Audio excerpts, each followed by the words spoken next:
Hola a todos, hola a todos, buenos días. Perdonad este ligero retraso de 8 minutos, ya sabéis, son cosas de la técnica. Bienvenidos y bienvenidas a todos en este primer encuentro digital organizado por COCENFE, la Confederación Española de Personas con Discapacidad Física y Orgánica. Soy Karma Chaparro, periodista y escritora, y voy a moderar este evento. En España, 2,5 millones de personas tienen discapacidad física y orgánica. ¿Cómo les ha afectado la crisis del COVID? ¿Cómo les sigue afectando? ¿Qué se puede hacer para mejorar lo que ha sucedido en caso de que haya un rebrote? Vamos a hablar de eso hoy. Hablaremos sobre salud, discapacidad y COVID-19 con el objetivo de analizar y comprender el impacto de la crisis sanitaria en las personas con discapacidad y en enfermedades crónicas desde múltiples puntos de vista. Va a ser una jornada con puntos de vista transversales para poder verlo mejor, comprenderlo mejor. Buscamos aportar soluciones, buscamos compartir propuestas para construir de forma colaborativa e inclusiva el futuro. Para ello contamos con la presencia de Anxo Queiruga, que es presidente de COCENFE, con Pilar Aparicio Azcárraga, que es directora general de Salud Pública, Calidad e Innovación, con Jesús Ángel Celada, que es director general de Políticas de Discapacidad, con Serafín Romero también, que es presidente del Consejo General de Colegios Oficiales de Médicos, con Gustavo Paseiro Ares, presidente del Consejo General de Colegios de Fisioterapeutas de España, y con Daniel Gallego Zurro, presidente de la Federación Nacional ALCER. Bienvenidos a los 6, los ven ustedes aquí debajo de la pantalla, iremos conectando con ellos. Bienvenidos. Les decía a los 6, gracias también a todas las personas que estáis allí al otro lado asistiendo a este encuentro digital a través del perfil de COCENFE en Twitter. Os recuerdo que estamos emitiendo en directo por esta red a través de Periscope. Os invitamos a todos los que nos estáis viendo, espectadores y espectadoras, a que podáis preguntar a los ponentes a través del chat para las cuestiones que consideréis pertinentes, y al final del encuentro lo que vamos a hacer es trasladar vuestras preguntas a las personas con las que contamos aquí para analizar la situación. Las personas con discapacidad han sido uno de los colectivos más golpeados por esta pandemia, cada una con una necesidad exclusiva y específica que había que tratar. Para entrar en materia, quiero pedir una breve intervención de 1 minuto a cada una de las personas que nos acompañan esta mañana aquí para conocer la valoración general sobre el impacto de la COVID desde el punto de vista de la organización o de la institución que representan. Voy a empezar por Anxo Queiruga, que es presidente de COCENFE. Anxo, buenos días. Hola, buenos días, Karma y demás componentes de la mesa y gente que nos está siguiendo en este momento. Desde la organización pues, que represento, desde COCENFE, tenemos que hacer un doble análisis, ¿no? En primer lugar, pues lo referido a las personas con discapacidad física y orgánica, que nos ha impactado doblemente esta pandemia del COVID-19. Hay que tener en cuenta pues, toda la situación que ha vivido la ciudadanía en general ante este virus pues, desconocido, y nosotros, como siempre, pues no somos ajenos a lo que vive la sociedad en su conjunto. Se han sumado pues, también factores específicos de nuestro grupo social, pues como es la necesidad de apoyo para llevar a cabo pues, actividades de la vida diaria, presencia también pues, de enfermedades crónicas entre nuestros usuarios y usuarias, personas dependientes de tratamientos médicos y farmacéuticos, activos o necesidades también de recibir terapias como fisioterapia o rehabilitación. También nos hemos encontrado pues, con barreras para acceder a medicamentos o productos sanitarios, tanto en farmacia hospitalaria como comunitaria, sobre todo pues, las personas con movilidad reducida o aquellas para las que era obligatorio no salir de casa. Muchas de las personas de nuestro grupo social tuvieron que seguir acudiendo a hospitales y esto ha tenido pues resultados nefastos. Además, y lo que ha sido más desagradable y desafortunado es que ha habido ciertas dificultades que han tenido que ser atendidos en hospitales en el pico de la pandemia, a pesar de reunir todos los síntomas del COVID-19. COCENFE y sus organizaciones, pues estuvimos permanentemente encima de todas las situaciones que fueron llegando a nosotros, trasladándoselas a las administraciones. Y esta es otra de las grandes preocupaciones que tenemos, que es la situación en la que se van también pues, a quedar nuestras organizaciones, como en otros sectores. Se han tenido que paralizar muchas de nuestras actividades y para nosotros es fundamental retomar la actividad. Somos conscientes de la situación económica en la que estamos inmersos y por eso ahora, pues más que nunca, es necesario pues, activar los mecanismos de financiación para las organizaciones del tercer sector, que no suframos pues, recortes ni otro tipo de arbitrariedades, porque somos organizaciones con mucha fragilidad y a las que estamos continuamente al lado de las personas más vulnerables. Anxo, luego entraremos en detalles de esto que nos has ido avanzando y en la importancia de COCENFE, que ha logrado solucionar 1001 problemas y que junto a las entidades lo habéis hecho prácticamente solos y que habéis hecho milagros, de verdad, por las personas con discapacidad. Pilar Aparicio Azcárraga, directora general de Salud Pública, Calidad e Innovación. ¿Cuál sería su primera valoración general sobre ese impacto del COVID?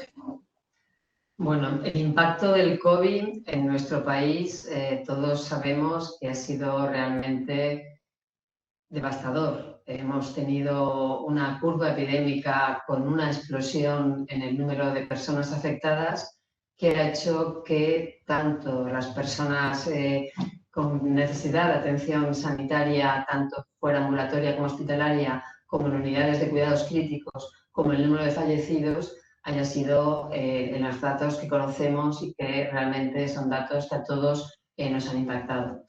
En ese sentido, el impacto para un Ministerio de Sanidad que tiene la responsabilidad de dirigir la política sanitaria del país, particularmente en este momento de crisis, las consecuencias tanto a nivel sanitario, tanto a nivel económico como a nivel social, es evidente que ha sido importantísimo y que ha sido el eje de toda la actividad del Ministerio en estas últimas semanas, meses que hemos tenido esta pandemia. En ese sentido también quiero resaltar el papel que el Ministerio tiene que jugar en relación a la coordinación con todos los sectores, particularmente con las comunidades autónomas, que son las responsables, las que tienen la competencia en atención sanitaria, atención social, y también con todos los actores implicados, tanto a nivel internacional, para estar coordinados con Europa y con la OMS, como a nivel nacional. En este sentido, creo que la sociedad civil en su conjunto, por la respuesta que da al confinamiento, como la sociedad civil organizada, como es el caso ahora de COCENFE, tiene y ha jugado un papel fundamental en el que nosotros queremos agradecer. También somos conscientes que la crisis ha afectado fundamentalmente a las personas más vulnerables y es otra de las grandes lecciones de esta crisis. Luego vamos a entrar también en más detalle, Pilar, pero dentro de ese ministerio ya específicamente en las políticas de personas con discapacidad, Jesús Ángel Celada, que es director general de políticas de discapacidad, ¿cómo se han vivido estos meses?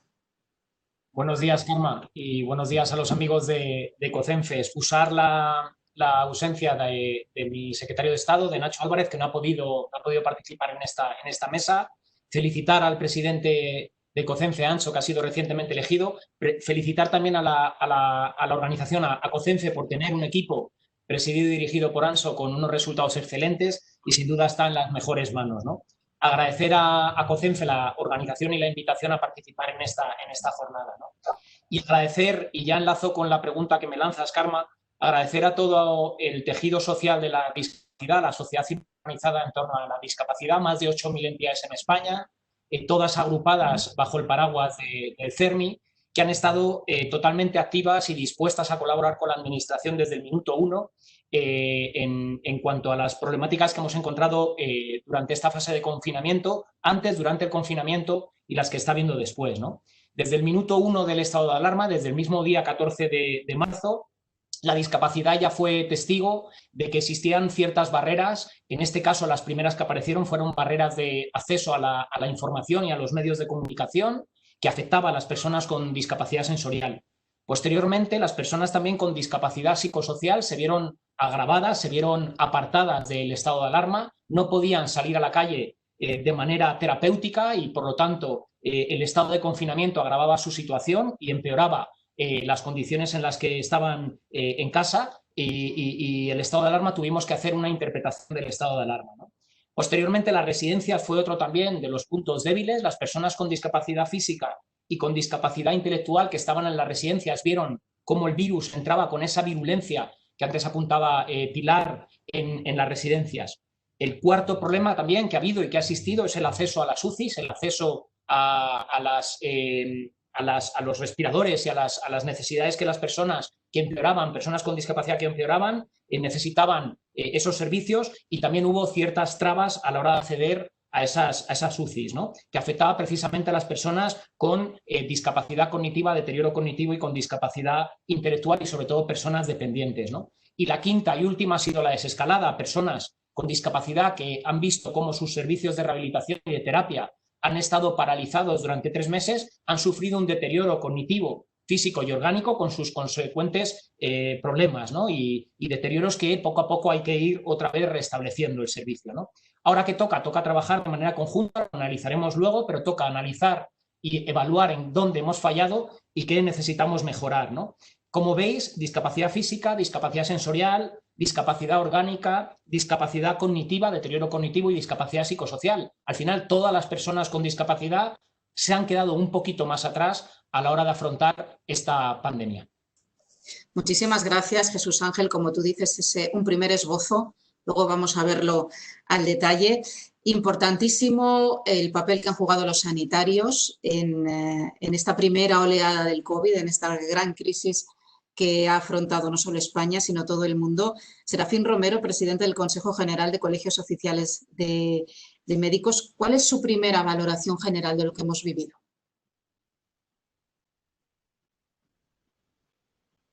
Serafín, ¿me escucha? Conexión.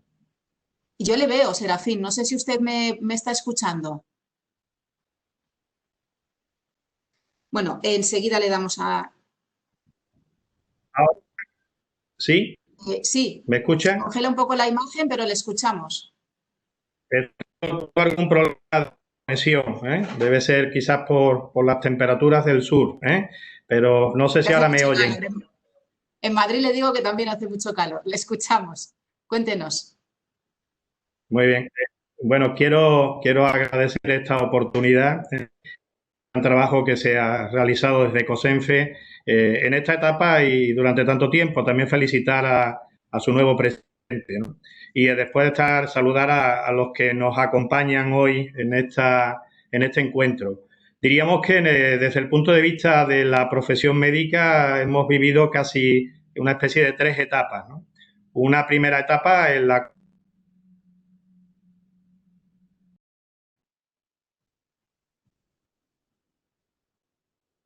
Serafín, tenemos problemas para escucharle. Ahora le vemos, pero no le escuchamos. Vamos a hacer una cosa. Vamos a intentar mejorar la conexión con Serafín, que es presidente del Consejo General de Colegios Oficiales de Médicos, vamos a llamarle, y vamos a intentar mejorar esa conexión. Pero hablando de los sanitarios, para las personas que tienen discapacidad, para muchas de ellas es fundamental el trabajo de los fisioterapeutas. Gustavo Paseiro Ares, que es presidente del Consejo General de Colegios de Fisioterapeutas de España. ¿Cómo han vivido ustedes el gran impacto de esta pandemia? Si han podido llegar a todas las personas que lo necesitaban, si su trabajo evidentemente se ha visto complicado. Esbócenos un primer dibujo de cómo han vivido estos duros meses. Buenos días, Karma. Bueno, antes de nada me gustaría agradecer a COCENFE que haya contado con nosotros en una jornada como esta. Para nosotros es muy importante porque, como bien has dicho, creemos que las personas que sufren discapacidad necesitan de nuestra profesión. Pero para nosotros, como profesión sanitaria y como especialistas en movimiento y en restaurar ese movimiento, para nosotros es fundamental los pacientes que tienen una discapacidad en varios ámbitos, pero por supuesto también en el ámbito físico, ¿no?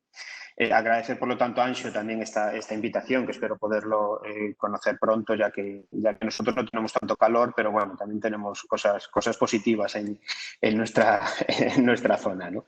Realmente, desde el punto de vista de fisioterapia, tenemos que diferenciar dos grandes situaciones, ¿no? Por un lado, lo que sería la fisioterapia dentro de los hospitales, la fisioterapia que ha estado trabajando directamente con los pacientes que han padecido COVID, y por otro lado, el ámbito privado, el ámbito más cercano a las personas, la población general, que ha tenido una situación totalmente distinta, ¿no? En el primer momento, en el primer caso, yo creo que la fisioterapia se ha posicionado en una posición de conseguir disminuir el número de días que un paciente estaba entubado dentro de una UCI, ¿no? Para nosotros eso era fundamental, es decir, porque realmente eso aumentaba, por un lado, la esperanza de vida de las personas y, por otro lado, también aumentaba el número de personas que podían entrar en esas unidades de cuidados intensivos, ¿no?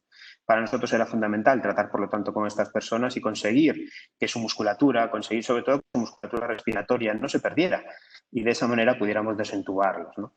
Y continuar con ese acondicionamiento físico en planta y conseguir que las personas que han superado el COVID puedan recuperar paulatinamente su función, ¿no? Que al final es lo importante para nosotros. Se ha puesto de manifiesto aquí muy claramente también esa necesidad de especializaciones, ¿no? Es decir, el fisioterapeuta especialista en el tratamiento de urgencias y de unidades de cuidados intensivos es vital, es fundamental en las unidades de intensivos. Y bueno, debemos de conseguir trabajar para que esto sea así, ¿no? En el ámbito privado, yo creo que lo que hemos demostrado desde el primer momento es una alta responsabilidad. Es decir, realmente por encima de nuestros intereses de muchos tipos, lo primero que hemos contado o pensado es en el interés de la población. Y por lo tanto, pues en el ámbito privado se han cerrado o se han paralizado la actividad de fisioterapia, pero no se ha paralizado nuestro contacto con nuestros pacientes, ¿no? Ese contacto, que después hablaremos de él, fue fundamental y sigue siendo fundamental. Evidentemente no es lo mismo la presencialidad que el teletrabajo, que la telefisioterapia, ¿no? Pero realmente para nosotros ese contacto con el paciente, yo creo que para los pacientes también, ese contacto directo con sus fisioterapeutas, pues resultó de mucha utilidad en muchos momentos de estos 3 meses, 4 meses tan complicados, ¿no? Que hemos vivido todos. Sí, que a veces nos olvidamos, Gustavo, de vosotros, pero os habéis seguido jugando la vida, no solo, claro, pensamos en los médicos, los sanitarios hospitalarios, pero vosotros habéis seguido jugando la vida, no solo en los hospitales, como bien decías tú, sino en el ámbito privado. Luego lo hablamos con detalle. Y había determinadas personas que tenían que seguir yendo sí o sí a los hospitales. Entre ellas las personas que necesitan diálisis y que pues también se han jugado la vida por ir a recibir esos tratamientos sin los que no podrían seguir viviendo, se les complicaría mucho. Daniel Gallego Zurro, presidente de la Federación Nacional Alcer, ¿cómo habéis vivido vosotros y vuestros asociados y las personas con problemas de riñón esta pandemia, esos momentos en los que había que ir al hospital sabiendo lo que estaba pasando en los hospitales, con ese miedo? Sí, buenos días a todas y a todos. Agradecer, por supuesto, a COCENFE que me deje estar aquí entre amigos y amigas del ámbito de la discapacidad. Gracias, Sancho, personalmente por la oportunidad, y gracias, Carme, por moderarnos, y a la audiencia que nos está siguiendo en Twitter, que eso significa que tienen interés por mejorar todo lo que vamos a contar hoy aquí. Desde el ámbito renal, que es el que represento, tengo que decir que los pacientes en tratamiento renal sustitutivo, en diálisis o trasplante, hemos sido uno de los colectivos más damnificados de la crisis de la COVID-19, solo por detrás de las residencias de ancianos. Luego os doy datos concretos, pero son trágicos. Tenemos 451 fallecidos en una población de 62.000 personas y más de 1.700 contagiados, ¿no? Los pacientes en hemodiálisis, como decías, Carmen, pues tenían que acudir al centro o al hospital a realizar los tratamientos, y son 25.000 personas yendo 3 veces por semana porque no podían realizar el confinamiento, ¿no? Y esto de tener que acudir 3 veces por semana, pues sí, pues podéis imaginar el riesgo de contagio que supuso en la pandemia, ¿no? Luego, el colapso de las UCIs hizo que descendiera la actividad trasplantadora en un 85% y solo se realizaron, lógicamente, los trasplantes más urgentes o los trasplantes pediátricos. Todo esto sumado a que se aplazaron las consultas, las pruebas médicas y las personas con trasplante renal, que no se pudo hacer la monitorización y la adherencia a los tratamientos sustitutivos renales, que no ha sido, pues, lógicamente adecuado, ¿no? Como decía Pilar, yo sí que quiero poner en valor la gestión y el esfuerzo del personal sanitario y del propio Ministerio de Sanidad y del tercer sector, que sin tener un plan de contingencia específico para la pandemia, tuvimos que improvisar muchas veces la atención sanitaria, pues creando protocolos de prevención y manejo de la pandemia conjuntamente con las sociedades científicas, nosotros mismos instando al Ministerio de Sanidad, porque, bueno, declarando servicios esenciales a los centros de diálisis. Y bueno, luego entraremos en detalle, como decís, pero ya imagináis que con estas cifras, pues los pacientes renales pues han sido de verdad, pues han tenido mucho miedo de acudir al centro hospitalario. Son tremendos, Daniel, los datos que nos acabas de ofrecer. Como dices tú, enseguida entramos con más detalle y vamos a hacerlo hablando con Anxo Queiruga, que es el presidente de COCENFE. Anxo, ¿cómo habéis vivido desde la Confederación este estado de alarma? Ya entrando en más detalle, ¿cómo os habéis coordinado para seguir atendiendo a las asociaciones y además con tantas necesidades específicas, exclusivas, diferentes, con tanto por hacer? Tú lo avanzabas antes, por ejemplo, una persona que estaba confinada en una comunidad autónoma y que necesitaba sí o sí un tratamiento, un medicamento hospitalario de otra comunidad autónoma. Cuéntanos más, Anxo. Bueno, desde COCENFE hemos vivido toda esta situación pues con mucha incertidumbre, ¿vale? Creo que como la mayoría y con angustia, ¿no? Era para nosotros imprescindible pues seguir desarrollando nuestra labor como servicio esencial que somos, pero es cierto que ante una situación de este calado no sabíamos cómo teníamos que hacerlo, ¿no? Las organizaciones de las personas con discapacidad física y orgánica, en muchos momentos pues nos hemos visto y nos hemos sentido solos durante esta pandemia. Y por eso pues tuvimos que remangarnos una vez más, ponernos a trabajar y en ningún momento pues dejamos de atender a las personas en nuestros centros, de estar a su lado. Y aunque fuese telemáticamente de las personas con discapacidad física y orgánica, estuvimos siempre ahí y así lo seguiremos haciendo, ¿no? COCENFE y nuestro movimiento asociativo tuvimos que inventar pues nuevos protocolos porque en ese momento pues las administraciones totalmente desbordadas pues no lo han hecho en tiempo y forma. Fue muy agobiante el miedo a no disponer de equipos de protección suficientes para garantizar a nuestros trabajadores y trabajadoras pues realizar su labor con seguridad. Desde COCENFE pues tuvimos que organizarnos para hacer llegar material EPIs a todas nuestras organizaciones. Creamos una central de compras porque, bueno, pues COCENFE es la organización más grande del sector social de la discapacidad, con más de 1.600 entidades, y nos empezaba a llegar pues la angustia de las distintas comunidades autónomas que no podían acceder a los EPIs. Y de ahí, bueno, pues que de manera inminente pues pusiéramos en marcha una central de compras para dotar del material necesario a todas nuestras organizaciones. Quiero también pues aprovechar para agradecer públicamente la solidaridad ciudadana, ¿no? Y también pues a las empresas, a las organizaciones del tercer sector y a los movimientos vecinales que nos sacaron de muchos apuros y que estuvieron ahí colaborando estrecha y solidariamente. La administración pues no fue capaz de coordinar pues una respuesta a estas necesidades. Entendemos que es una situación totalmente nueva que nos desbordó a todos, pero debemos de quitar un aprendizaje para el futuro. Anxo, ¿nos puedes contar algún tipo de cosas concretas para que nos hagamos todos una idea que hayáis tenido que hacer vosotros?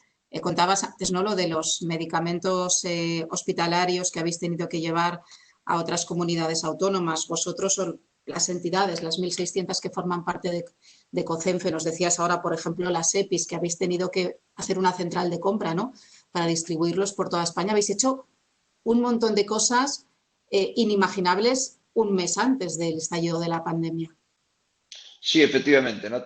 Tuvimos pues también que organizar el tema de la farmacia, ¿vale? Tuvimos que organizar que aquellas personas pues que tienen pues muchas más dificultades, pues una red de voluntariado de COCENFE pues le acercaran los medicamentos a su domicilio.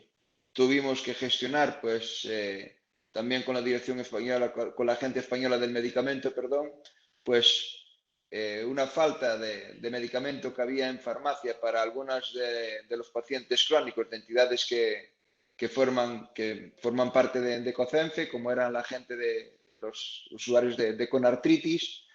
Bueno, pues que medicamento que utilizan en esta patología pues fue utilizado también para el COVID-19 y por lo tanto pues empezaba a haber un desabastecimiento en farmacia.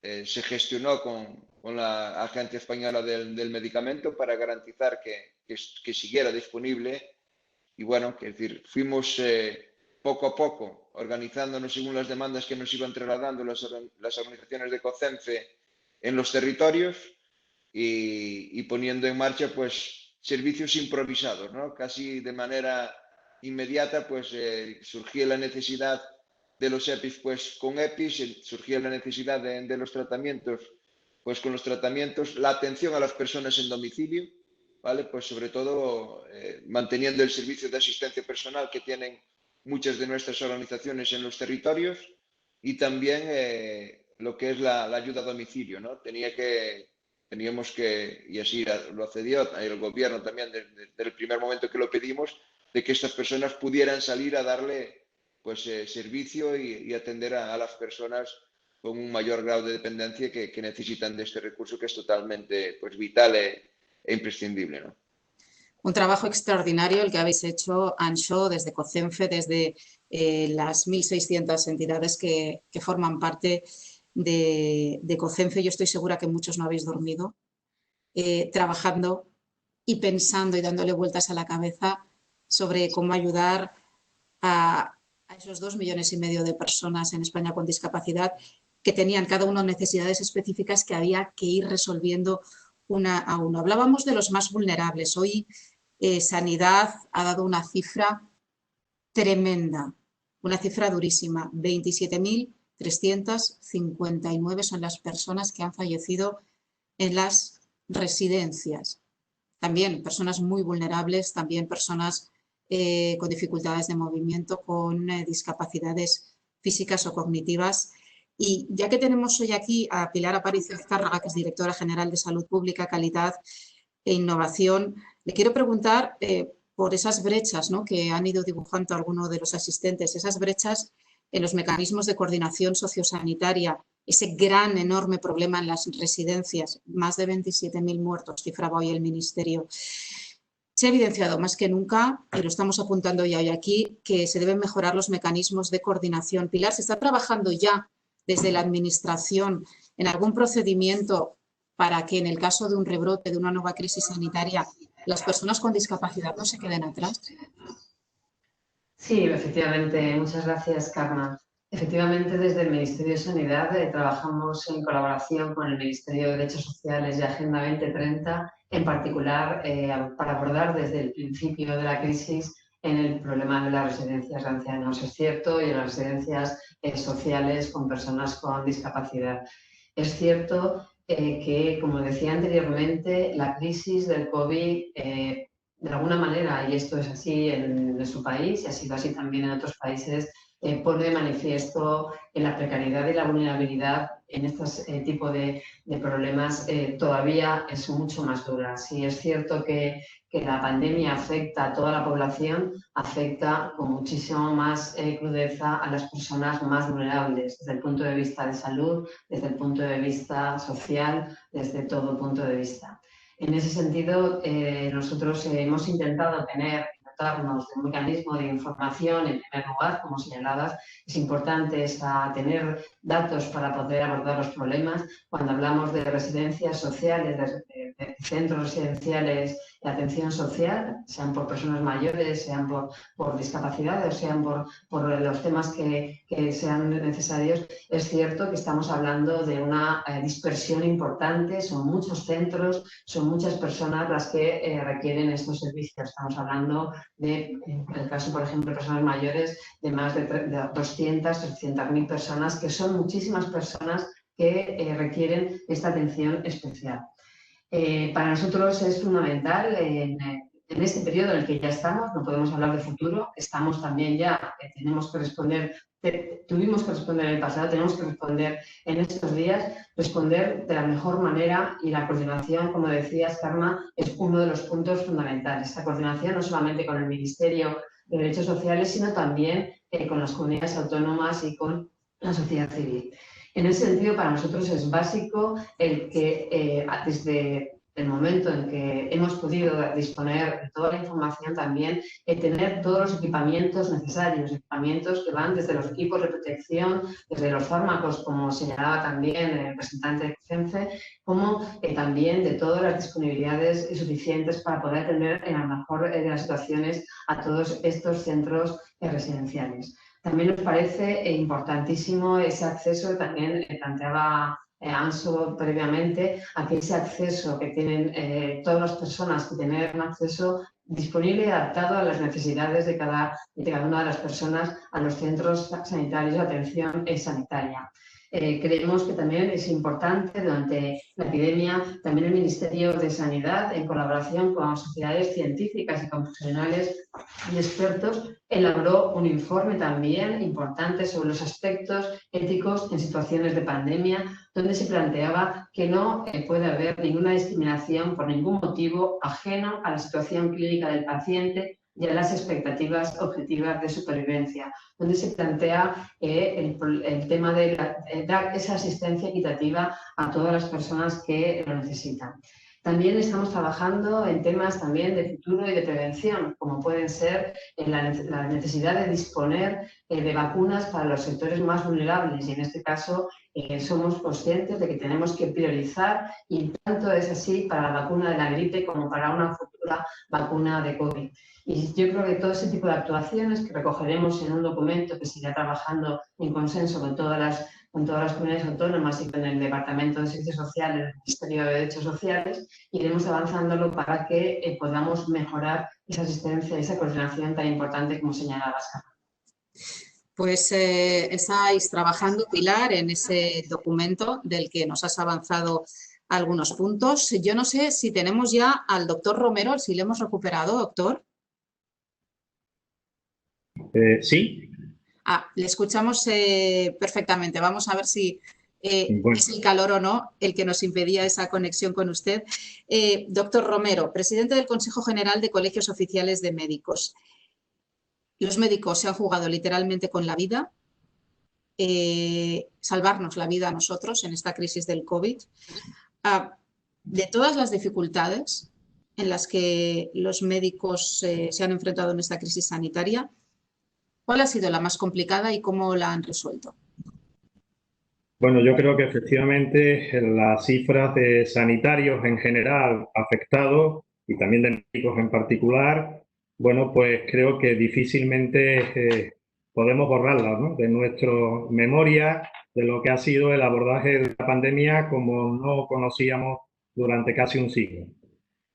Más de 52.000 sanitarios infectados, 60 médicos fallecidos, asistenciales, casi 100 entre personal sanitario, deja muy a las claras cuál ha sido, diríamos, uno de los principales caballos de batalla que hemos tenido que afrontar ante esta pandemia. Y deja también muy a las claras qué es lo que no debe de volver a ocurrir a la hora de abordar una supuesta segunda ola y diríamos, descontrol de estos rebrotes que estamos teniendo, ¿no? Quizás el momento más difícil que hemos pasado ha sido precisamente el momento en que los servicios se han colapsado, y especialmente aquellos momentos donde ya empezamos a conocer nuestra gran vulnerabilidad ante la asistencia a los pacientes. Digamos que nos estábamos enfrentando prácticamente sin ninguna protección a algo desconocido, algo que inclusive nos estaba infectando entre nosotros mismos, los propios equipos asistenciales, y que además tenía unas importantes repercusiones también personales y psicológicas y familiares para todos los profesionales.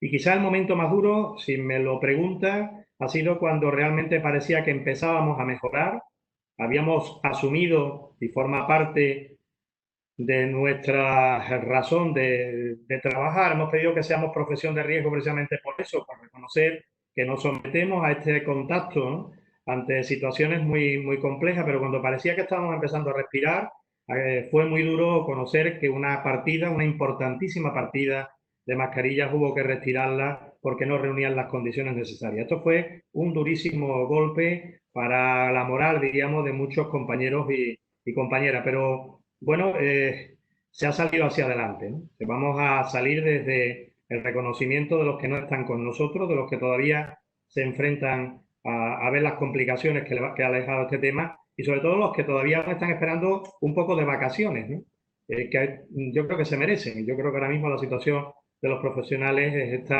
estar en la necesidad de un cansancio que además tampoco sabemos cómo va a repercutir en la parte, vamos a llamarle, psicológica o emocional y afectiva, ¿no? Para eso sí que nos estamos preparando, pero posiblemente la parte más dura fue efectivamente cuando parecía que empezábamos a disponer del material necesario, cuando ya nos habíamos enfrentado a imágenes dantescas de utilización de cualquier tipo de material de protección, el sentir que todavía no andábamos seguros, quizás fue el peor momento que hemos vivido. Pero bueno, yo creo que nos podemos sentir muy orgullosos de todos los que aquí nos representamos y especialmente de los sanitarios españoles.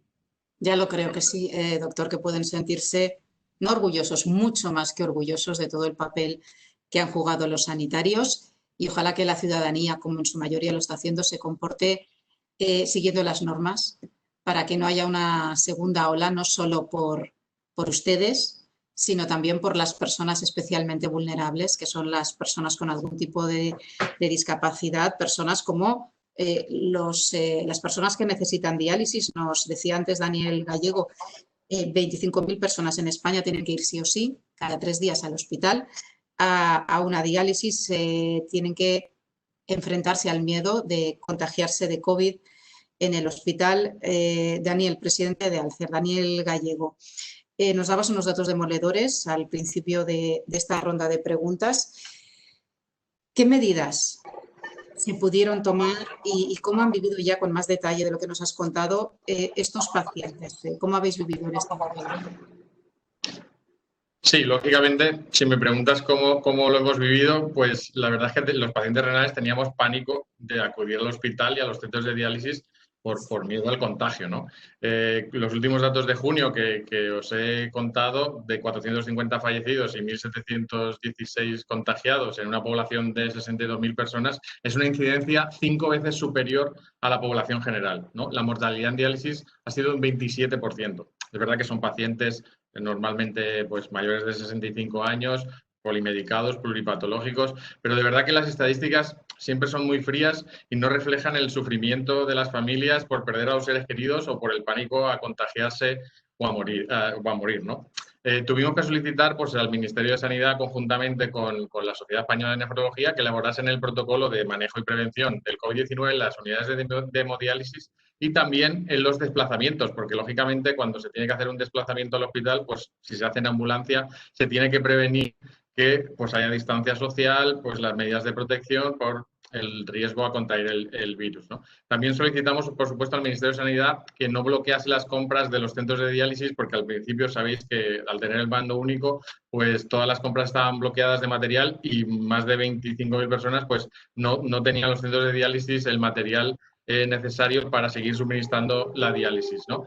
De verdad que creo que a todos nos ha pasado que estos 3 meses de confinamiento nos han parecido un año, porque cada semana sabíamos más, teníamos que actualizar, y lo que hemos trabajado mucho es que decidimos que la información en salud nos ayudaba a prevenir, ¿no? Y a bajar el nivel de estrés y de miedo, ¿no? Entonces organizamos webinars comunicados prácticamente diarios con la información tanto del Ministerio como específica de la enfermedad renal. Tuvimos que organizar a todas las entidades con teletrabajo. No estábamos preparados con las herramientas digitales adecuadas, con accesos remotos, información compartida en la nube, plataformas digitales. Y bueno, hemos intentado seguir dando soporte desde las asociaciones Alcer en el ámbito social, nutricional y psicológico durante la pandemia, que creo que el psicológico también ha sido muy, muy, muy importante. Y bueno, nos hemos tenido que reinventar, creo que todos, desde el ámbito sanitario, pero también desde el ámbito social y desde el tercer sector. Y esto creo que también ha sido bueno porque nos ha traído algunas herramientas que luego veremos que a lo mejor han venido para quedarse. Decías tú, muy importante, la ayuda psicológica y no lo que está por venir, pero las consecuencias que va a haber allá a corto plazo y a largo plazo de esa reducción que nos contabas antes de los trasplantes, ¿no? 85% de reducción de la actividad de trasplante. A ver qué consecuencias, Daniel, traen esas cifras. Se han jugado la vida también los fisioterapeutas, los hospitalarios, porque nos contaba antes el presidente del Consejo General de Colegios de Fisioterapeutas, Gustavo Paseiro, el gran trabajo que han hecho para disminuir los problemas de los pacientes intubados en las UCIs, pero también en el ámbito privado, en las viviendas. Personas que necesitan tratamientos de fisioterapia y de rehabilitación. Gustavo, cuéntanos cómo habéis ofrecido durante el confinamiento estos servicios que son de los que muchas veces nos olvidamos, pero que son realmente esenciales, son imprescindibles para el colectivo de personas con discapacidad. Sí, Karma, como decíamos antes, claro, en el ámbito público para 42 millones de personas que vivimos en España tenemos menos de 7.000 fisioterapeutas. Por lo tanto, esos 7.000 fisioterapeutas se fueron directamente todos a trabajar en el ámbito del COVID-19, ¿no? Por lo tanto, el resto de ámbitos se vieron muy mermados dentro del aspecto público, digámoslo así, ¿no? En el ámbito de las residencias de mayores, de los centros de mayores, los fisioterapeutas siguieron pues, trabajando día a día con nuestros pacientes, evidentemente con unas limitaciones muy claras, y es que en nuestra vocación para mejorar también el ámbito social es trabajar en grupo, y evidentemente esa situación dentro de los centros mayores se vio limitada, no teníamos capacidad para hacer esto y pasamos a tratamientos individualizados, ¿no? Y después, en cuanto a nuestro gran núcleo de pacientes, que son pacientes pues que viven en sus domicilios y que estaban confinados, nosotros teníamos dos grandes opciones que fueron las que utilizamos. Por un lado, aquellas personas que necesitaban un contacto directo con su fisioterapeuta. Todos sabemos, bueno, me imagino que todos sabemos, ¿no?, que el contacto del fisioterapeuta con el paciente es muy íntimo, ¿no?, realmente, y durante un tiempo muy mantenido, ¿no? Es decir, no estamos en contacto 1 minuto, 2 minutos, ¿no? Nosotros estamos en contacto con nuestros pacientes pues el tiempo necesario en muchas ocasiones pues son 40, 50, 60 minutos, ¿no? Algo de lo que estamos muy orgullosos y que posiblemente sea una muestra de identidad, ¿no?, de nuestra profesión. Pero esa realidad con el COVID-19 se vio muy dificultada, ¿no? Aún así, los pacientes que lo necesitaban tenían al fisioterapeuta, bueno, muchos de ellos tenían al fisioterapeuta en su domicilio. Pero también implementamos, ya que uno de nuestros trabajos nuestras técnicas de tratamiento más utilizadas es la kinesioterapia, lo que conocemos como ejercicio terapéutico. Pues este ejercicio nosotros, que es activo por parte del paciente, sí lo podíamos implementar a distancia, ¿no? Y es una de las bases terapéuticas en las que más nos asentamos durante estos 3-4 meses para intentar mantener la situación de nuestros pacientes hasta el momento en que pudiéramos de nuevo retomar la actividad, ¿no?, en la que ahora mismo estamos. Seguiremos hablando de ese... Tú hablabas de esas sesiones de 45 minutos, ¿no?, de 1 hora, pero yo creo, o esa es mi sensación, que el contacto con un fisioterapeuta no solo es físico, sino también es emocional, ¿verdad? Totalmente, Karma, totalmente. Sí, es cierto que bueno, al ser un contacto tan íntimo, realmente nosotros somos profesionales sanitarios y evidentemente tenemos otros compañeros que trabajan en el ámbito más cercano a la psicología, pero sí es cierto que bueno, yo creo que somos de los que más contacto tenemos con nuestros pacientes y al final sí es cierto que se crea un vínculo profesional-paciente que es muy especial, no tanto para nosotros como yo creo que para nuestros propios pacientes. Efectivamente, por lo tanto, esa doble importancia, ¿no?, de los fisios en vuestro trabajo y sobre todo pues, en estas semanas tan duras en las que la gente está sufriendo muchísimo. Hemos hablado mucho, se está hablando mucho en esta jornada de cambios y de cómo la crisis de la COVID ha puesto de manifiesto, o nos ha enseñado muchas cosas que habría que cambiar. Jesús Celada, director general de Políticas de Discapacidad, uno de los cambios de los que estamos hablando es el cambio de modelo de atención hacia las personas con discapacidad y quizá esta crisis ha puesto de manifiesto la necesidad urgente de cambiar ese modelo. Organizaciones como COCENFE están reclamando que los modelos sociales y sanitarios estén centrados en la persona. ¿Cómo van a realizar este cambio? ¿Van a contar con las organizaciones de personas con discapacidad para diseñarlo? Pues mira, Karma, es necesario, es verdad que la crisis ha puesto en manifiesto que es necesario revisar el modelo y pongo un ejemplo, ahora mismo lo tenemos encima de la mesa, es decir, estamos hablando mucho y bien, y además que es verdad, del colectivo de profesionales del ámbito sanitario y reconocemos que en España quizá tenemos a los mejores profesionales sanitarios, muchos de ellos trabajan en otros países porque abanderamos la mejor calidad y la mejor formación de los profesionales del ámbito sanitario, pero yo llevo ya unos cuantos años trabajando en lo social, escucho muy poco reconocimiento de los profesionales del ámbito social que tenemos en España. Ojo, igual de reconocidos también en otros países, ¿no?, y valorados en otros países. Mismamente, en época de la pandemia hemos estado y estamos hablando mucho, insisto, del profesional sanitario, pero nos olvidamos que las entidades sociales, detrás de ellas hay un equipo de profesionales muy competentes y que han arrimado el hombro exactamente igual que los profesionales sanitarios, también muchos contagiados en residencias de personas con discapacidad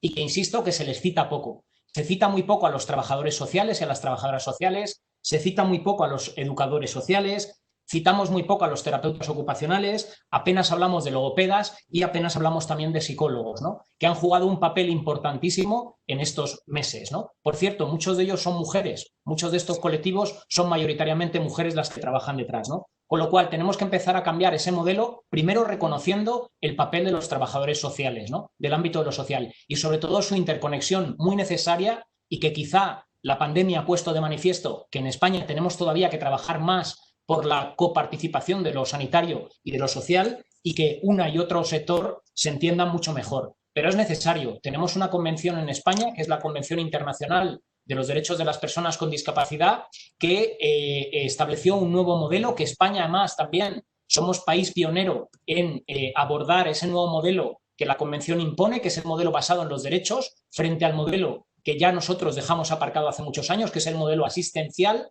Pero ojo, esto ha puesto de manifiesto que todavía ese recorrido, esa transición del modelo asistencial a un modelo basado en derechos, todavía queda mucho camino y mucho recorrido que abordar, ¿no? La crisis pone de manifiesto que el modelo asistencial hay que revisarlo, hay que ver si las residencias de personas con discapacidad son el espacio adecuado para fomentar lo que precisamente habla la Convención, que es la vida autónoma y la vida independiente. Tenemos que ver también que figuras que contempla la ley de dependencia, como es la de la asistencia personal, todavía en España la tenemos muy aparcada y muy retrasada y es necesario darle un impulso precisamente en beneficio de la vida autónoma de las personas con discapacidad, ¿no? Hay que revisar otros aspectos también muy relacionados con la discapacidad que también fomentan el establecimiento de ese nuevo modelo, como es la accesibilidad. Otra asignatura que también tenemos pendiente, que hemos ido avanzando poco a poco, pero que todavía quedan muchos flecos en los que avanzar. Tenemos que avanzar también, por supuesto, en materia de derechos. Es importante el reconocimiento de los derechos de las personas con discapacidad. Antes ponía un ejemplo, que era el de los derechos a los paseos terapéuticos en ese estado inicial de alarma en el cual no quedaba muy claro si personas con discapacidad cognitiva podían salir a dar esos paseos terapéuticos y fue necesaria una reacción, por cierto, muy rápida del Ministerio de Sanidad interpretando ese estado de alarma para que las personas con esta discapacidad pudieran salir a dar paseos terapéuticos, pero por lo tanto hay que avanzar, como insisto, también en materias de derechos y por supuesto en el tema del empleo de personas con discapacidad, que es la base fundamental para cambiar un modelo y para que las personas con discapacidad gocen de plenitud de derechos en iguales condiciones que el resto de la población. Mirad si es interesante todo lo que os voy a hablar de todo lo que estáis diciendo, que llevamos ya casi una hora en esta jornada.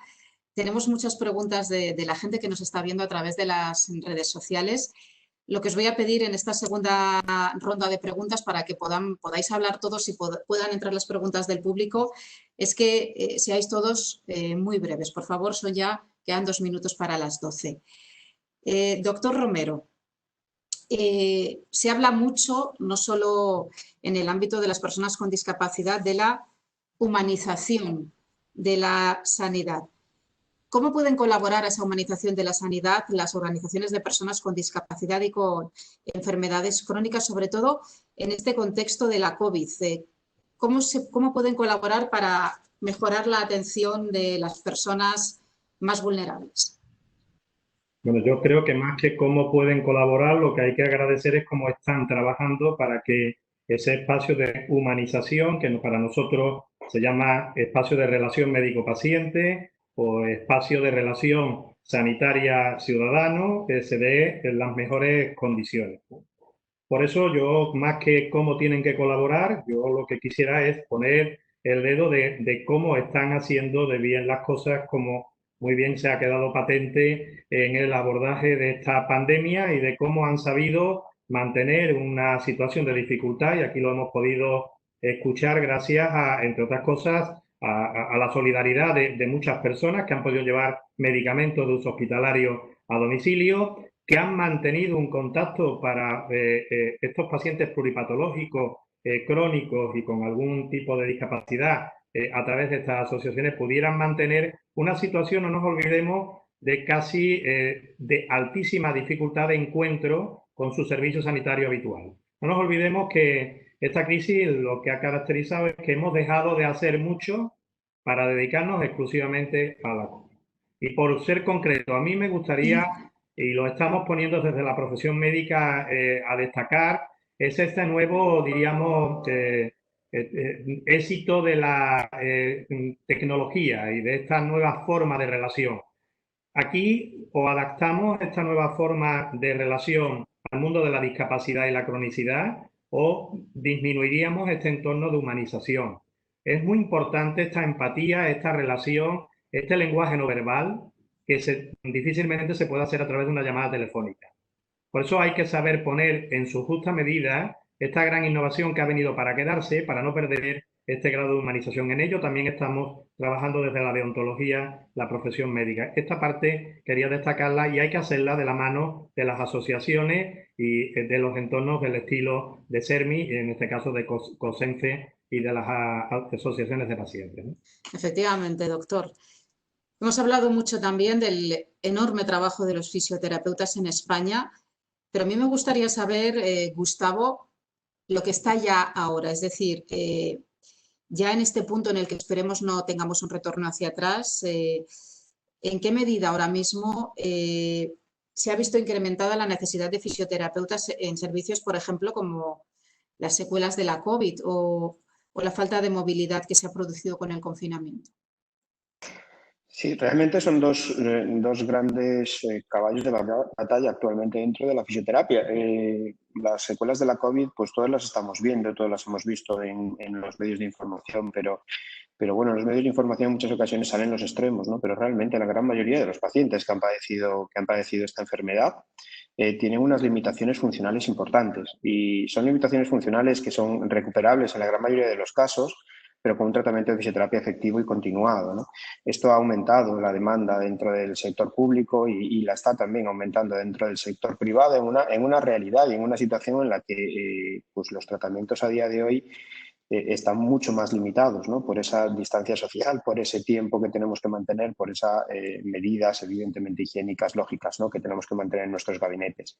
Y después también están empezando a aparecer situaciones dentro de la enfermedad que ya son a más a medio y largo plazo, pero que son preocupantes, ¿no? Como todas las situaciones de problemas relacionados con tromboflebitis, etcétera, etcétera, que están llevando a unas situaciones a los pacientes de discapacidad importante que también tenemos que estar y estamos trabajando, de hecho, con ellos, ¿no? Esto ha aumentado mucho. Y después, lo otro que ha aumentado de forma importante, ya sabíamos que iba a pasar, ¿no? Es decir, nosotros hemos estado 3 meses quietos. Hemos estado 3 meses en nuestras casas y nos han pedido que al día siguiente estemos al 100% de nuestra función laboral, ¿no? En muchas ocasiones esto es prácticamente imposible porque nuestro cuerpo se ha acostumbrado, se ha adaptado a una situación de falta de movilidad. Y no podemos llevarlo de una situación de falta de movilidad a una situación de movilidad total en un día. Es inviable y, por lo tanto, pues todos nosotros hemos empezado a sufrir de problemas musculoesqueléticos derivados precisamente de esta falta de actividad, ¿no? Muchísimas gracias, Gustavo. Nos contaba también Daniel Gallego que uno de los colectivos más afectados, hablábamos mucho de las residencias, pero uno de los colectivos más afectados son los enfermos renales, 451 fallecidos, ese terror a ir a los hospitales a recibir la diálisis. Ahora mismo, Daniel, ¿cómo están siendo atendidas en los hospitales las personas con una enfermedad renal, en hospital y en primaria? Sí, bueno, ahora nos consta que ahora mismo en los hospitales se planifica todo con rutas libres de COVID y se trata a todos los pacientes en diálisis como si fueran sospechosos de tener el virus. Así, de esta forma, se toman todas las medidas de prevención y de protección para evitar el contagio, ¿no? Creo que también ha quedado claro que debemos reforzar la atención primaria como pieza clave de control de la pandemia y también como barrera de contención para que solo los pacientes más graves, ¿no?, y con discapacidad o con enfermedad crónica sean los que lleguen al hospital o a las UCIs, ¿no? Hemos conocido recientemente en un estudio que el 70% de los pacientes crónicos han tenido que cancelar o posponer sus consultas, ¿no? Entonces, esta monitorización, lógicamente, no ha sido la adecuada. El sistema sociosanitario no estaba preparado para la telemedicina y la teleasistencia, aunque se ha realizado un esfuerzo considerable para dar cobertura a seguir realizando la asistencia de manera virtual, por teléfono, con renovación automática de recetas, con entrega de farmacia hospitalaria en farmacia comunitaria o incluso a domicilio. Como comentaba Anxo, pues gracias a asociaciones y al tercer sector o asociaciones vecinales se ha podido hacer esta entrega a domicilio, pero se ha evidenciado la incapacidad un poco del sistema sanitario para atención coordinada de personas con discapacidad y de pacientes crónicos que son un porcentaje muy importante de la población y en este caso más concreto de los pacientes de diálisis o trasplantados. Creo que todo esto va a suponer que ha habido un retraso en las listas de espera, en las pruebas médicas, intervenciones quirúrgicas y que el escenario ha cambiado y que lo que es importante ahora es tener en cuenta que como ha habido un empeoramiento de la salud y de la calidad asistencial debido a la crisis sanitaria, debemos poner el foco en evitar no solo los rebrotes, sino en atender a todas estas personas con enfermedades crónicas y con discapacidad que han visto empeorada su salud por el retraso en su diagnóstico o en el tratamiento crónico y ponernos de verdad a intentar pues que todo se vuelva un poco a la nueva normalidad de que tanto se habla. Claro, es algo que ha sido tan duro, que ha golpeado tan de nuevo, que nos ha obligado a cambiar tantas cosas, que bueno, lo habéis dicho todos a lo largo de esta jornada, os ha obligado a pensar de manera diferente, a buscar recursos nuevos y a coordinar muchísimas cosas. Lo habéis dicho todos. Desde el Ministerio de Sanidad, yo le quería preguntar a Pilar Aparicio por esa coordinación, por la coordinación interterritorial, intercomunidades. Nos encontramos muchísimas veces que las comunidades tienen hasta programas informáticos diferentes y que es complicado o casi imposible para un enfermo crónico cuando va con la receta electrónica pedirla en otra comunidad. Un medicamento que necesita, ¿no?, para su supervivencia, para su vida. Pilar Aparicio, desde el Gobierno Central, desde el Ministerio, ¿cómo pensáis o en qué estáis trabajando para mejorar la coordinación en las comunidades autónomas? Yo quiero señalar que la sanidad del Sistema Nacional de Salud español tiene sinceramente una coordinación extraordinaria. Eso no significa que siempre haya márgenes de mejora y que haya problemas que tenemos que detectar para superarlos. Que en concreto, como bien señalabas, Karma, uno de los datos quizá que hemos aprendido en esta crisis es que tenemos que reforzar todos nuestros mecanismos de salud pública, de sistemas de información y vigilancia epidemiológica. Y como bien dices, efectivamente, a veces estos diferentes sistemas informáticos pueden haber hecho difícil esta coordinación. También quiero señalar que desde la Ley de Cohesión y Calidad en el 2003 se ha venido trabajando muy fuerte en el Ministerio y en las instituciones y en las comunidades autónomas para esa interoperabilidad que muchas veces en Europa nos señalan que tenemos una interoperabilidad de nuestro sistema sinceramente envidiable. La tarjeta sanitaria tiene una base de datos única. Evidentemente, cada comunidad autónoma tiene también su número de registro para poder organizar la asistencia sanitaria de la persona y particularmente la atención primaria, algo vital como estamos viendo siempre, pero en esta crisis muy de relieve y se ha señalado por varios de los participantes, pero también esa tarjeta común, digamos, esa tarjeta que tenemos, también nos ha permitido tener una receta electrónica que hoy ya es una realidad.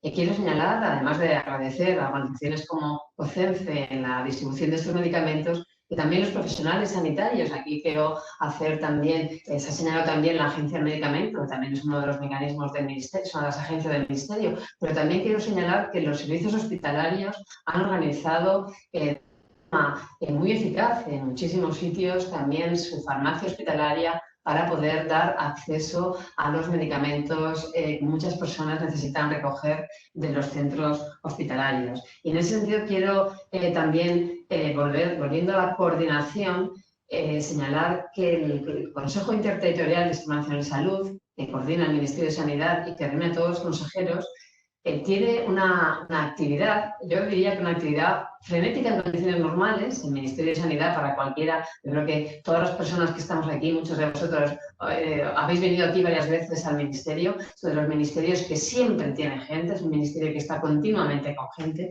y que a día de hoy, evidentemente, por las videoconferencias, hay días, yo ahora mismo, hoy creo que tengo 4 o 5 videoconferencias, pero eso es una cosa habitual y normal. Y en esta crisis yo reconozco que quizá días de 10, 11, 12 videoconferencias han sido habituales y la mayor parte de ellas han sido con las comunidades autónomas.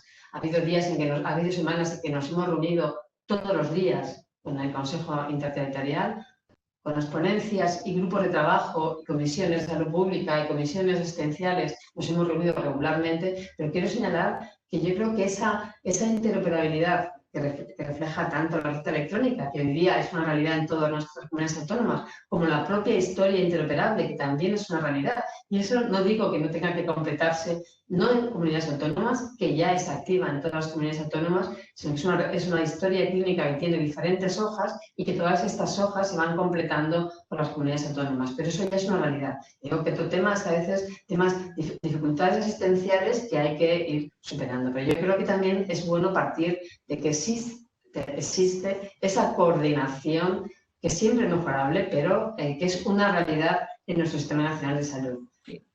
Y lo que estamos haciendo hoy, Pilar, es ver cómo se puede mejorar, qué hemos aprendido de esta crisis y, sobre todo, queremos destacar también el magnífico trabajo que ha hecho todo el personal sanitario.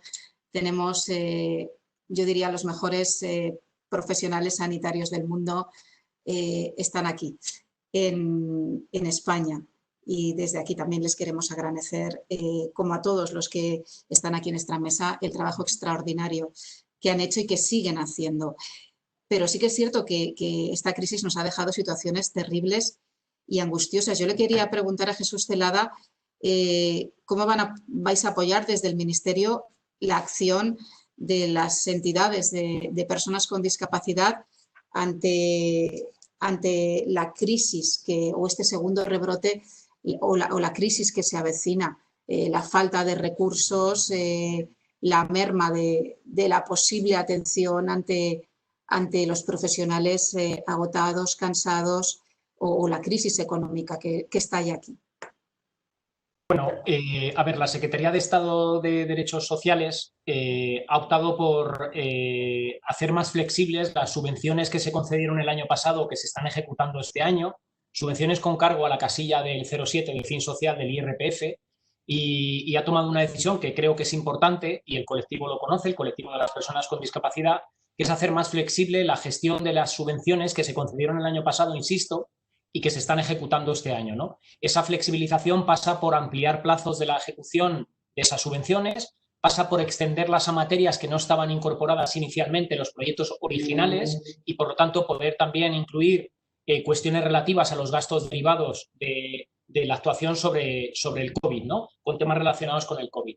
Por otro lado, es verdad también que la Secretaría de Estado ha optado por hacer un nuevo reparto del IRPF concediendo una mayor aportación a las entidades autonómicas del ámbito de la discapacidad, considerando que precisamente son estas que están actuando de manera más directa a las personas con discapacidad. No podemos olvidar que la vertebración territorial del Estado es la que es. Estamos compuestos por 17 comunidades autónomas que precisamente la situación que hemos vivido ha afectado a competencias exclusivas de las comunidades autónomas, como es la sanidad y es el ámbito social, ya no exclusivas, pero con gran peso en las comunidades autónomas, y por lo tanto la Secretaría de Estado ha considerado que la manera de contribuir a mejorar la situación y a poder salir cuanto antes es que las entidades sociales del ámbito autonómico se vean reconocidas de manera económica a través de ese nuevo modelo del IRPF, que también es verdad que es una herencia ya de hace unos cuantos años, ¿no? Por otro lado, también, afortunadamente, este año va a haber una nueva aportación de subvenciones que procede de la casilla del impuesto de sociedades. Las entidades estatales del ámbito de la discapacidad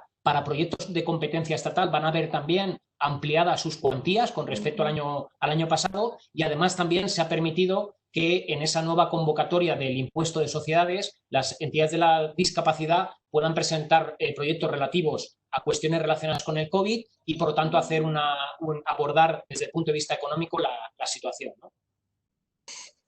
Vamos ya, fijaos si es interesante, insisto, y vamos ya a 15 minutos pasados de nuestro tiempo. Habíamos previsto 1 hora para este encuentro. Tenemos preguntas de los asistentes. Vamos a escoger 2 para no alargarnos mucho más, porque evidentemente Pilar nos decía que tiene un montón de videoconferencias hoy, como el resto de días. Muchos de vosotros y de los asistentes a esta charla están trabajando. Anxo, ¿cómo afronta COCENFE y cómo afrontan sus entidades el futuro a raíz de esta pandemia provocada por la COVID? Bueno, pues las personas con discapacidad nos enfrentamos pues a partir de ahora también a una situación de incertidumbre, ¿no? Acerca de lo que nos puede deparar el futuro. El director general de Políticas de Discapacidad, Jesús, comentaba, bueno, de líneas de financiamiento, de una parte de esa transferencia del IRPF de mayor cuantía a las comunidades autónomas, y nuestra inquietud y nuestra preocupación es que realmente ese dinero vaya a las entidades del sector social de la discapacidad, ¿vale? Y ahí pedimos también pues que desde el Ministerio haya, y desde la Secretaría de Estado y la Dirección General, pues los controles suficientes para que ese dinero realmente llegue a las entidades, es decir, llegue a las personas con discapacidad que están sufriendo pues una situación de vulnerabilidad y de mucha dificultad. Tenemos que tener en cuenta pues que no todas las personas con discapacidad viven en las ciudades, en las grandes ciudades. Galicia tiene un componente rural importante y las personas con discapacidad que viven en el rural todavía tienen muchas más dificultades para acceder a cualquier tipo de servicio, incluso de información, ¿no? Y esto creo que es importante pues ponerlo encima de la mesa y tenerlo en cuenta. Y después la otra cuestión es la incorporación paulatina de las personas con discapacidad a los distintos servicios, ¿vale? Esta desescalada de la que tanto venimos hablando, tenemos que hacerla con los medios necesarios para garantizar la seguridad tanto de los profesionales, que como decía también nuestro director Jesús Celada, pues yo creo que no han sido suficientemente valorados y han estado ahí al pie del cañón, arriesgando en su día a día, pues atendiendo a las personas en su domicilio.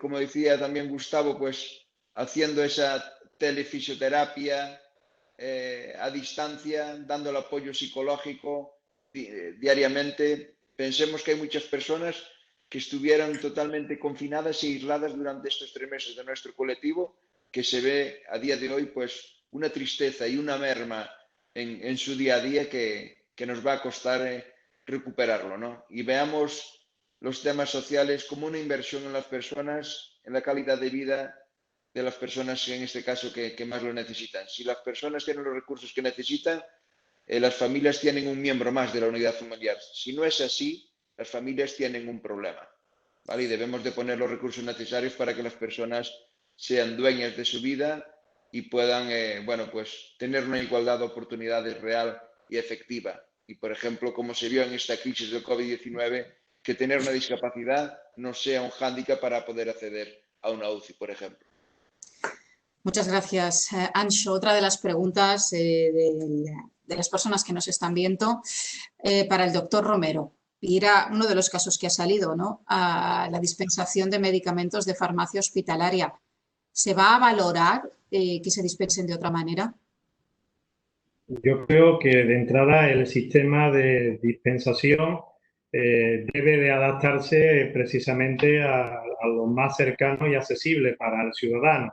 Es verdad que estamos hablando de medicamentos que son de uso exclusivo hospitalario y que posiblemente otro tipo de cuestiones, quizás más en el mundo de la distribución del medicamento, estén encima de la mesa, ¿no? Pero yo creo que lo que tenemos que adaptar es que el paciente, el ciudadano, pueda acceder en las mejores condiciones posibles a este medicamento. Yo creo que este es otro de los múltiples o cientos de debates abiertos que nos produce esta crisis. Yo creo que precisamente habría que avanzar, y esto es un mensaje importante, aquí se ha comentado, y yo lo avalaré también, en el desarrollo de esa atención primaria cercana, en esos equipos asistenciales donde también se incorporen farmacéuticos y otros profesionales sanitarios y que puedan facilitar, entre otras, la solución al problema que me planteas en esta cuestión. Porque además la atención primaria tiene que ser social,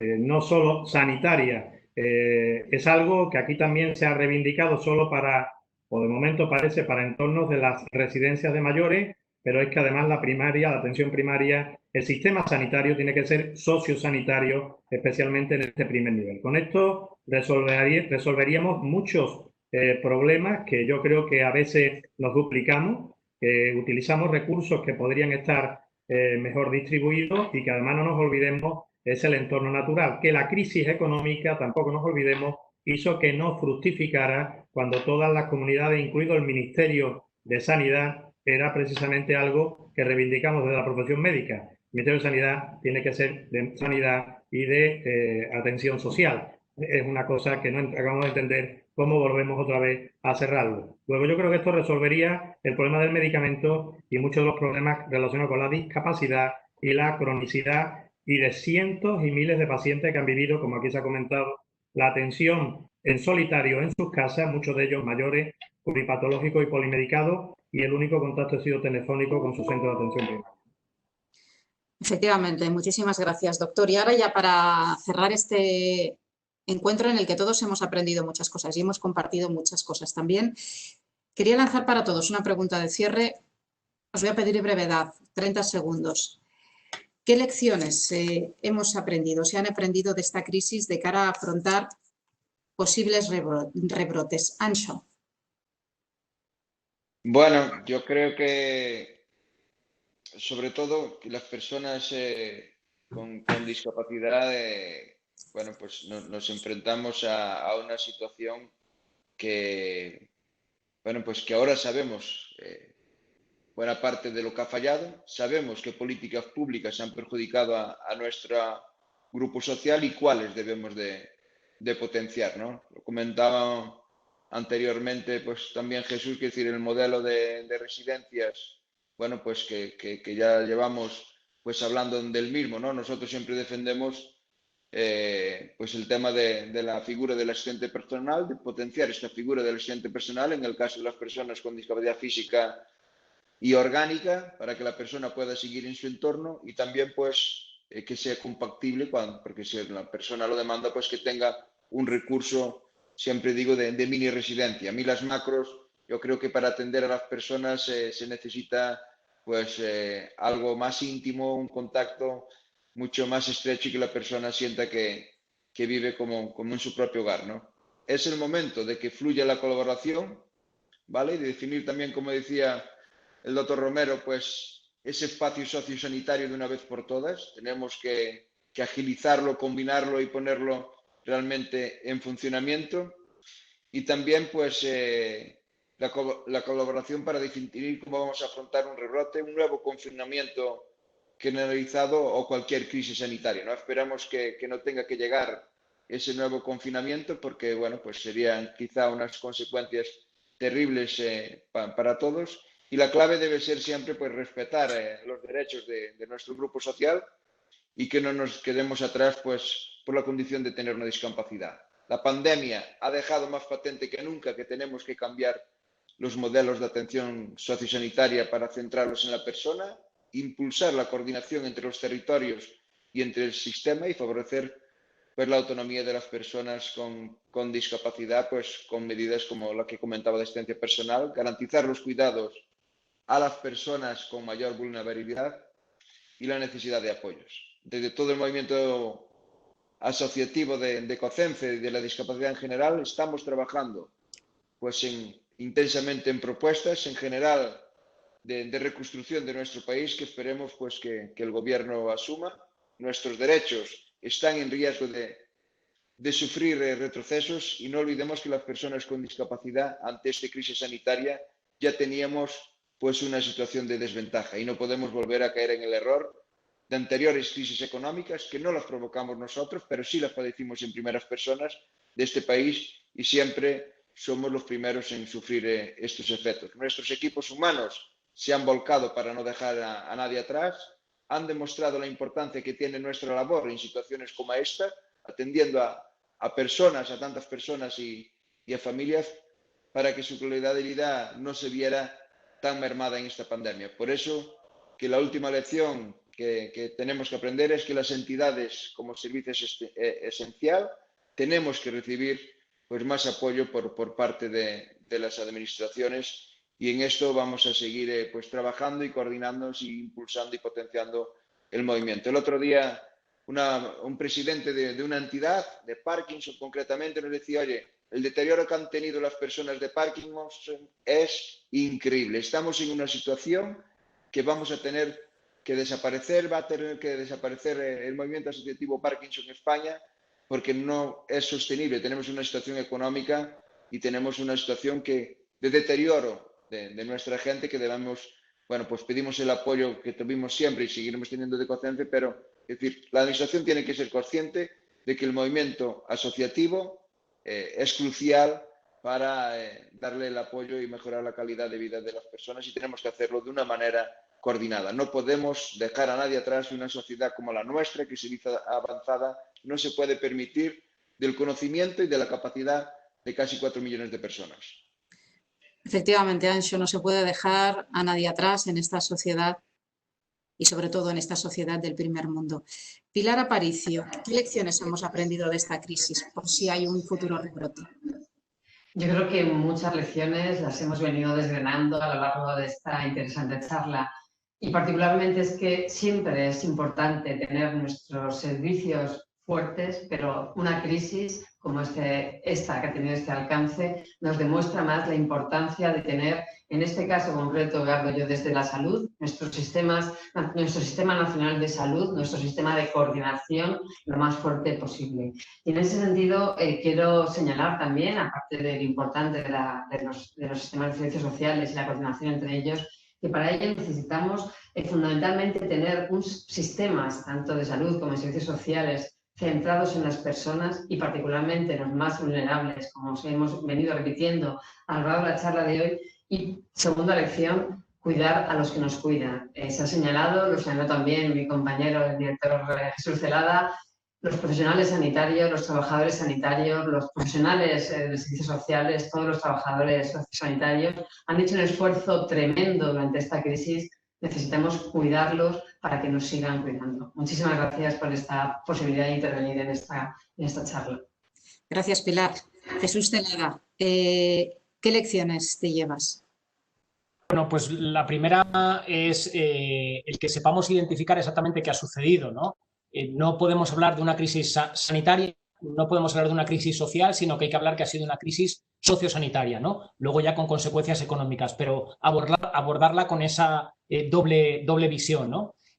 Importantísimo también analizar quiénes son los afectados y quiénes son los protagonistas para resolver esta situación. Aquí no podemos olvidar que estamos, como antes decía, en un estado vertebrado en 17 comunidades autónomas. Luego es crucial esa comunicación y esa coordinación que antes, además, lo decía Pilar, que se ha llevado de una manera bastante sobresaliente desde el Estado, pero esa coordinación Estado-comunidades autónomas, porque precisamente lo sociosanitario depende y recae en sus competencias. Y súper importante también entre los quienes incluir y escuchar a las entidades sociales, esas 8.000 entidades sociales de personas con discapacidad.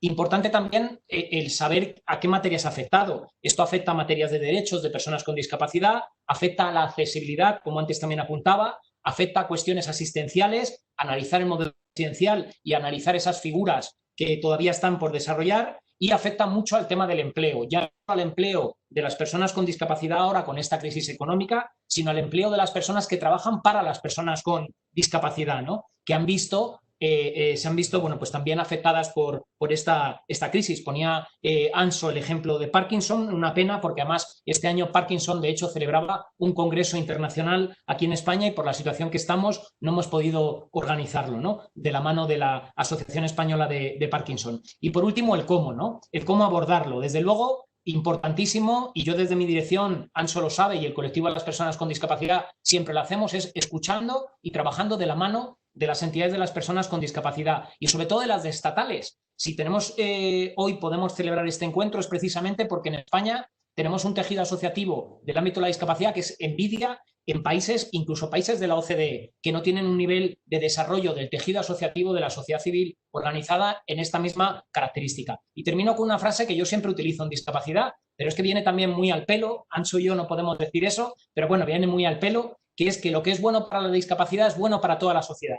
Y si esta crisis la analizamos desde el punto de vista de las personas con discapacidad, sin duda nos beneficiaremos toda la sociedad. Ahora mismo vamos a cualquier espacio público y vemos cómo hay una señalética por los pasillos que nos indica por dónde podemos caminar o por dónde no podemos caminar para evitar contagios. Bueno, pues esa señalética es una demanda que desde hace muchos años, histórica, el colectivo de las personas con discapacidad cognitiva vienen reivindicando y demandando y que nunca ha tenido lugar. Y resulta que ahora, por la crisis, estamos viendo cómo espacios públicos cada vez se están señalando mejor, ¿no? Con lo cual, insisto, lo que es bueno para la discapacidad es bueno para toda la sociedad.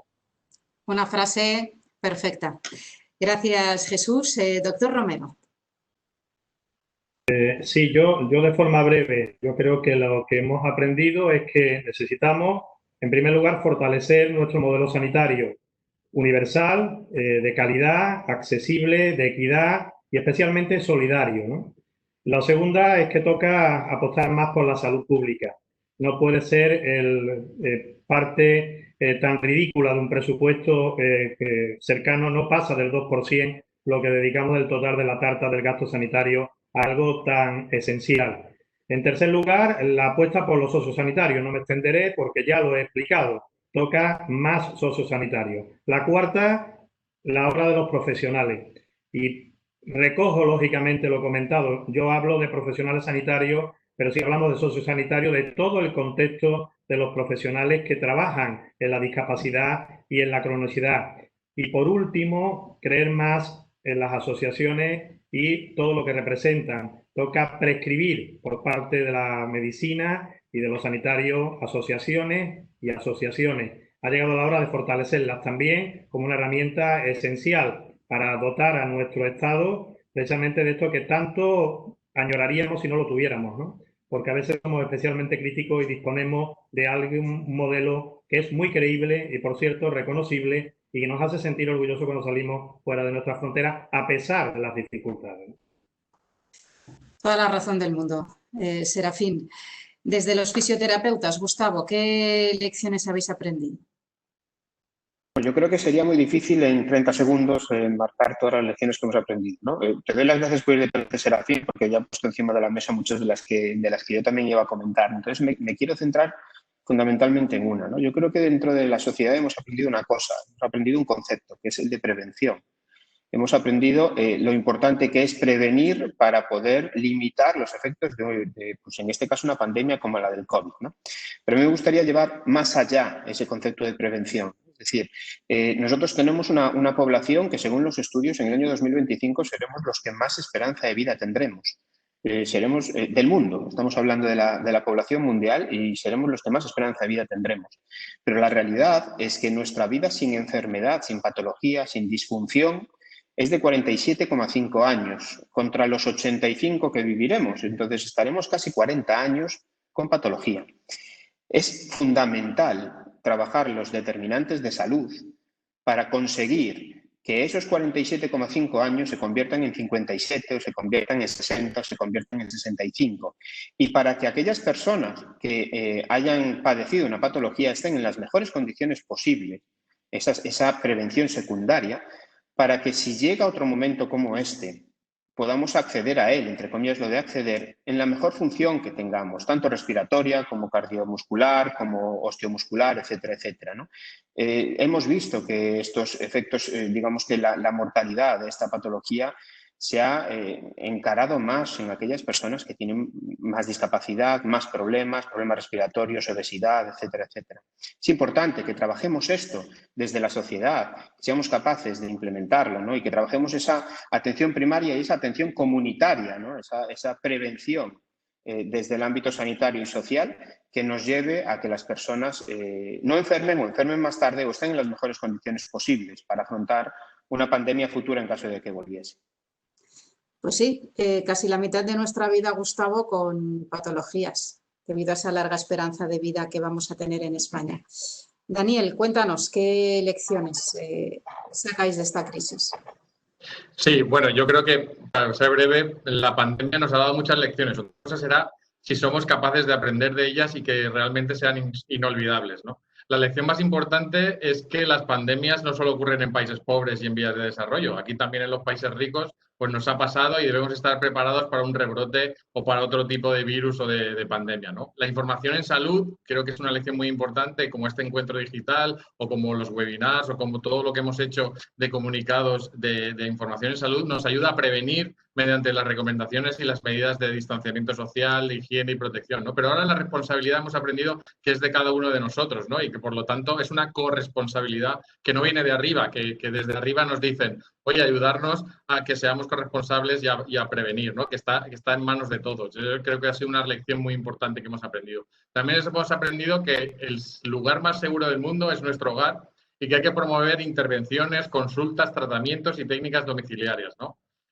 También hemos aprendido una cosa muy importante, que es que la salud es mucho más que estar libre de coronavirus. Está muy bien no tener coronavirus, no contraerlo y prevenirlo, pero la salud es mucho más, hay muchas patologías, hay muchas discapacidades y hay que poner ahora de nuevo el foco en ello, ¿no? Creo que necesitamos más de la cohesión social más que nunca de los tres sectores, que el sector sociosanitario sea realmente valorado y reforzado, como se ha dicho, con recursos humanos, con recursos económicos y dotándolo de herramientas efectivas y digitales con una infraestructura para que no vuelva a pasar, ¿no? Los objetivos de desarrollo sostenible son muy difíciles de cumplir por la sociedad y entre ellos está el fin de la pobreza, el hambre y el tercero de los objetivos de desarrollo sostenible es la salud, ¿no? Todas las crisis sanitarias de pérdidas humanas en los países desarrollados donde se toman medidas extraordinarias como fue pues, la creación de la ONU, de la UNESCO, de la UNICEF tras la Segunda Guerra Mundial, estamos viviendo ahora la oportunidad única de evaluar y diseñar cómo queremos cuidar a nuestros mayores y a nuestros seres queridos que tengan una discapacidad o que tengan una enfermedad crónica, ¿no? Entonces necesitamos que se valore todo el trabajo y la responsabilidad del movimiento asociativo y todo lo que estamos haciendo en el ámbito de la discapacidad y del sector sociosanitario.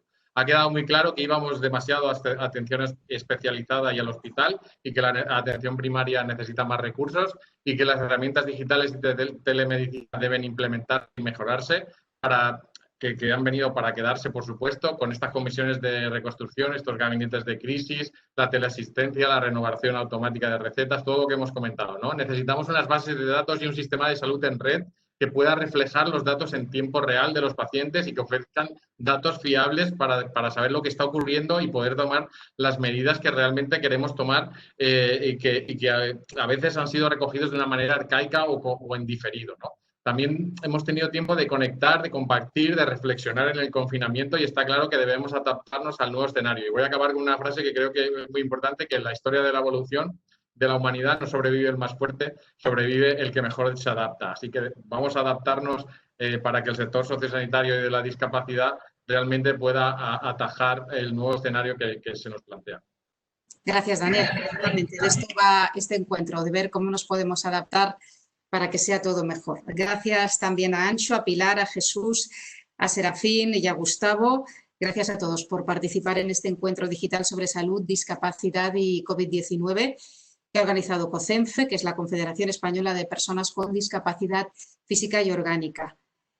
Hemos visto muchas cosas, hemos podido comprobar el papel decisivo de las entidades y los organismos que trabajan por y para las personas en situación de vulnerabilidad para mantener los servicios durante esta crisis sanitaria y cómo no podemos quedarnos aquí, cómo tenemos que evolucionar y seguir trabajando para afrontar la pandemia. El trabajo que se realiza para las personas con discapacidad, y también se ha dicho aquí, es un trabajo en beneficio de toda la sociedad en su conjunto. Muchas gracias a todos por lo que nos habéis contado, por vuestra labor, por vuestra disposición a estar hoy aquí y por vuestra colaboración. Hasta luego a todos.